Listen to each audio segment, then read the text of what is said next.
Welcome to Ben's Experience. In this video, I will show you how to remove Mailchimp logo from footer.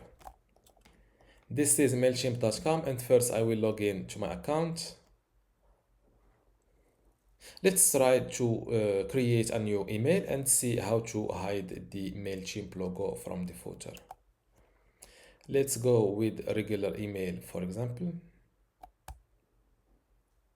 Once you're in this campaign builder step, just go to style, then click on referral badge. Before I continue this tutorial, I would like to let you know that you can get access to my Mailchimp online course today for free. Inside this course, you will learn many things, including how to set up your Mailchimp account, how to manage your audience inside Mailchimp, also how to create a campaign and manage it, how to create landing pages and forms, integration and API, email customization and personalization, export and download, and also troubleshooting and maintenance.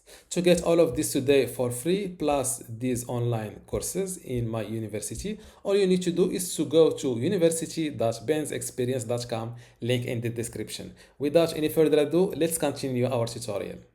And uncheck this option next to referral badge. In my case, I need to upgrade my account to be able to remove the Mailchimp logo from the footer. And this is how to remove your Mailchimp logo on your emails. Don't forget to give this video a like and also subscribe. Thank you.